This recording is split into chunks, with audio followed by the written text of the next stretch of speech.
भाऊ, नागपूरमध्ये काल 110 मिलीमीटर पाऊस पडला. अनेक भागात पाणी साचलं होतं. पाणी निचरा पण झाला, पण साचलं होतं वस्त्यांमध्ये पाणी. काही ठराविक पॉकेट्समध्येच तो पडला आणि फ्लॅशची जी परिस्थिती आहे ती वारंवार दिसते. ते मुळामध्ये काल जवळपास 186 मिलीमीटर पाऊस हा एका दिवसामध्ये नागपूरमध्ये पडला, पण त्यातलाही जवळपास 110 मिलीमीटर पाऊस हा 1 ते सव्वा तासाच्या अंतरात पडला.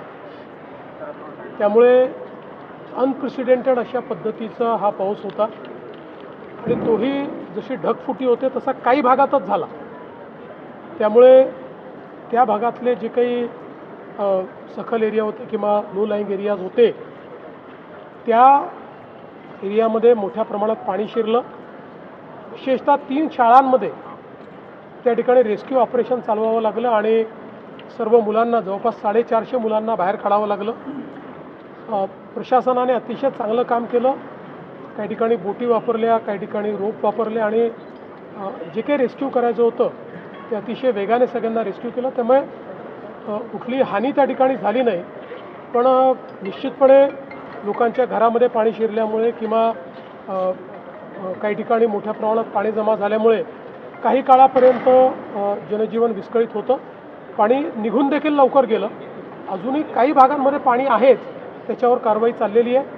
आजही काल जे काही आपल्याला अलर्ट दिले होते त्यात ऑरेंज अलर्ट नागपूरला दिलेला आणि संध्याकाळनंतर कदाचित पाऊस 5 वाजेनंतर मोठ्या प्रमाणात येईल अशी अपेक्षा प्रशासनाशी माझी चर्चा झाली आहे.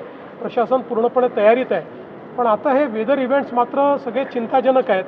आपण बघतोय पालघरला आपण बघितलं, नागपूरला आपण बघितलं, मध्ये रायगड जिल्ह्यात आपण बघितलं, नाशिकला आपण बघितलं की 15 दिवसाचा, महिन्याभराचा पाऊस हा एका दिवसात येऊन राहिलेला आणि त्याच्यामुळे त्याची इंटेन्सिटी इतकी आहे की आपल्या त्याला ड्रेन करण्याच्या नॅचरल सिस्टीम्स देखील त्या ठिकाणी इतक्या प्रभावी नाहीत की ज्या महिन्याभराचा पाऊस जर 1 दिवसात आणि 1.5 दिवसात आला तर त्यातनं अनेक फ्लॅश फ्लड जे आहेत ते तयार होत आहेत.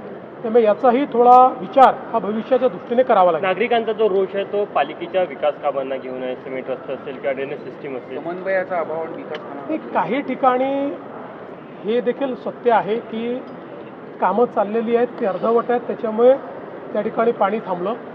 पण सरसकट असं नाही आहे. कारण मी जसा उल्लेख केला की जर 1 ते सव्वा तासामध्ये 110 मिलीमीटर पाऊस पडेल तर कुठलीच सिस्टीम एवढ्या पावसाकरता डिझाईन नसते.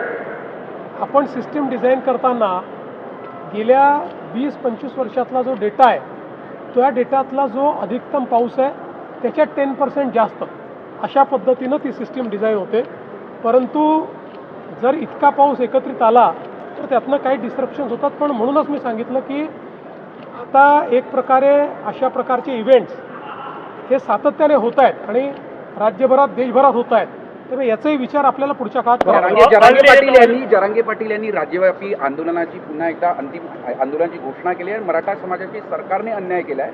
58 लाख मराठा नोंदणीच्या आधारे तातडीने जात प्रमाणपत्र सादर करण्याची त्यांची मागणी. जात प्रमाणपत्र हे मागितल्यानंतर मिळतं आणि ज्या ज्या लोकांनी जात प्रमाणपत्र मागितले त्यांना ते प्रमाणपत्र मिळालेले आहेत.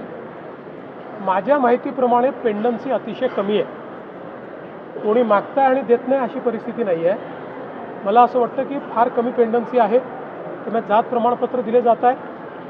आणि इतरही ज्या गोष्टी आहेत, मी पुन्हा एकदा सांगतो की आमच्या सरकारने, महायुतीच्या सरकारने मराठा समाजाकरता जेवढे निर्णय घेतले आणि जेवढे निर्णय कार्यान्वित केले हे कुठल्याच सरकारने कधी घेतले नाहीत.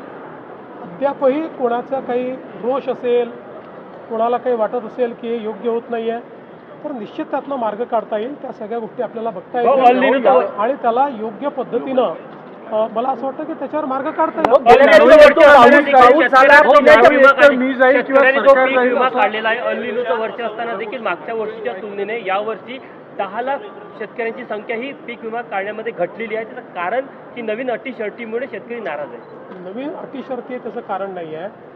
मुळातलं त्याचं कारण असं आहे की आपण 1 रुपयात पीक विमा अशा पद्धतीनं ज्यावेळेस पीक विमा केला त्यावेळी सर्वांनीच तो पीक विमा काढला पण त्यानंतर आपल्या लक्षात आलं की त्याच्यामध्ये खूप मोठ्या प्रमाणात दुर्दैवाने बोगसगिरी झाली, बीडसारख्या घटना आपल्याला पाहायला मिळाल्या आणि म्हणून मग त्याच्यामध्ये काही सुधारणा आपण केलेल्या आहेत आणि पूर्वीप्रमाणे आता शेतकऱ्यांना त्यांचा जो हिस्सा पूर्वी भरावा लागायचा तो भरावा लागतो आहे आणि म्हणून ती संख्या थोड़ी कमी है। राहुल गांधी ने संसद में भाषण किया, आरएसएस असली शत्रु है, लोगों को अंधभक्त बनाना चाहता है, अमित शाह ने फायरिंग की ऑर्डर दी, ऐसा सब आरोप राहुल गांधी का।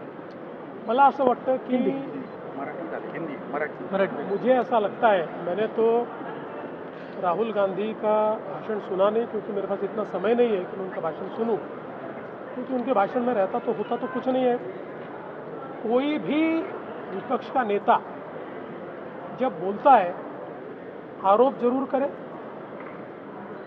कोई गलत बात हो तो उसके ऊपर ज़रूर बोले, टिप्पणियां भी करे, लेकिन आपने देश के युवाओं के लिए सकारात्मक क्या बोला है? आपने कौन सा सॉल्यूशन दिया है? आपने ऐसी कौन सी बात बताई कि जिसके कारण देश के युवाओं का कल्याण होने वाला है? केवल दिन भर झूठी बातें बोलना, आरोप करना, इससे देश के युवाओं को कुछ मिलने वाला नहीं है। मोदी जी ने देश के युवाओं के बारे में सोचा है, ये नई पद्धति लाई है। मेरा विश्वास है ये बिल पास होगा तो इस नई पद्धति के कारण एक बहुत ही सिक्योर इस प्रकार की परीक्षा पद्धति आएगी और हमारे युवाओं का कल्याण होगा। एफआईआर विड्रॉ करने की मांग सब जगह हो रही है, क्या महाराष्ट्र में जो एफआईआर हुए वो विड्रॉ? महाराष्ट्रामध्ये पोलीस विभागाला आणि गृह विभागाला मी ऑलरेडी सांगितलेलं आहे की या आंदोलनाच्या दरम्यान ज्या काही केसेस झालेल्या आहेत त्या केसेस या परत घेतल्या पाहिजे। महाराष्ट्रामध्ये पोलिसांनी फार संयमाची भूमिका घेतलेली आहे। साधारणपणे केसेस जर आपण बघितल्या तर मोठ्या प्रमाणात फक्त जमावबंदीच्या केसेस त्या ठिकाणी लागलेल्या आहेत, पण ज्या काही केसेस आहेत त्या परत घेण्याच्या संदर्भातले आदेश मी दिले। गडचिरोली जिल्ह्यामध्ये काही बोगस नक्षलवादी म्हणून पत्रकं वितरित करतात आणि सातत्याने या घटनेमध्ये काही वाढ पाहायला मिळते। मध्यंतरीच्या काळामध्ये नक्षलवाद्यांचे पुन्हा पत्रकं लागलेले दिसले आणि त्यातनं स्पेक्युलेशन्स देखील झाले, पण ज्यावेळी त्याची एक प्रकारे जांच करण्यात आली त्यावेळी असं लक्षात आलं की काही लोकांनी स्वतःच्या हिताकरता आणि स्वतःच्या स्वार्थाकरता काही गोष्टी मिळाव्या म्हणून स्वतःच ही पत्रकं लावली आहेत, त्यांना जेरबंद करण्यात आलं। ये महाराष्ट्र में ये पूरा आंदोलन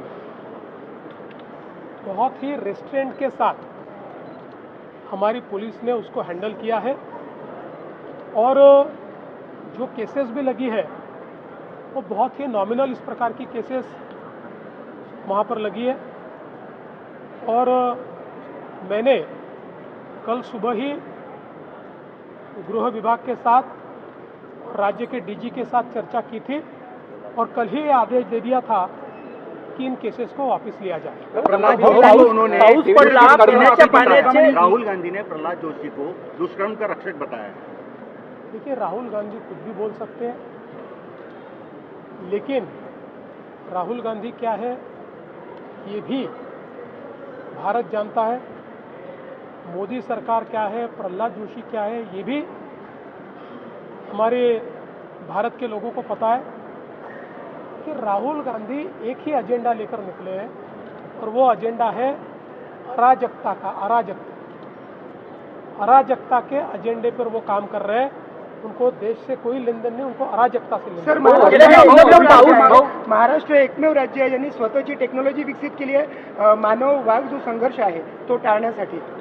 मला अतिशय आनंद आहे की मार्वल जी आपल्या महाराष्ट्राची AI कंपनी आहे यांनी एक अतिशय चांगलं मॉडेल आपल्या नागपूरचे SP आहेत हर्ष पोद्दार त्यांनी ते तयार केलेलं आहे, ज्यामध्ये वाघाचं जे विचरण होतं त्याचं अर्ली वॉर्निंग देण्याची सिस्टीम तयार केली आहे आणि या सिस्टीममध्ये केवळ पिक्चर बेस्ड नाही आहे, तर आपल्याला माहिती आहे वाघ जेव्हा विचरण करतो त्यावेळेस काही प्राणी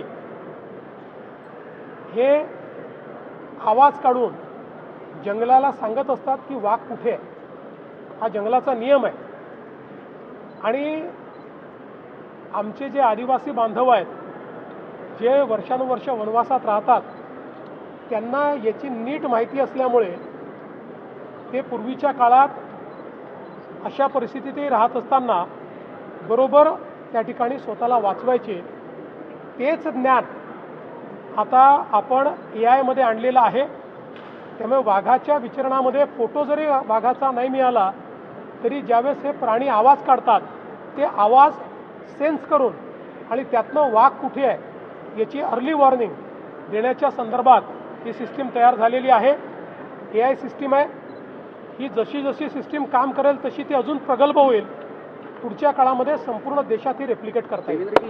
कर्जमाफीच्या यादीतील रक्कम आणि EKYC करताना दिसणाऱ्या रकमेत मोठी तफावत काही ठिकाणी आढळून आहे. खास करून हिंगोलीत अशा खूप तक्रारी आहेत. असं आहे की या संदर्भात पहिल्यांदाच खूप स्पष्टपणे सांगण्यात आलेलं आहे की काही अकाउंट्स NPA होते.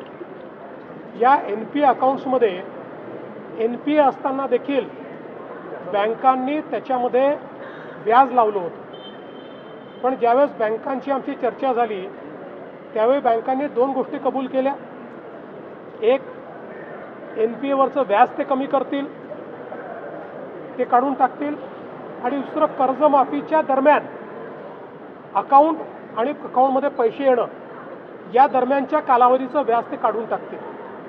त्यामुळे अकाउंटमध्ये जरी व्याज दिसत असलं तरी बँकांनी त्या व्याजाशिवाय कर्जमाफी मान्य केलेली आहे. आणि म्हणून आम्ही जी कर्जाची रक्कम आहे ती बँकेत भरतो आहे आणि व्याजाची रक्कम बँक स्वतः त्यातनं काढून घेणार आहे. काही लोकांना कन्फ्युजन असं होतं आहे की आमचे जास्त पैसे अकाउंटला दिसत आहेत, म्हणजे आमच्यावर जास्त कर्ज अकाउंटला दिसत आहे आणि त्या मनाने आमच्या अकाउंटला कमी पैसे आले आहेत. काळजी करू नका. 2 लाखापर्यंतचा जो अकाउंट आहे या अकाउंटला पूर्ण पैसे आम्ही देणार आहोत. थँक्यू.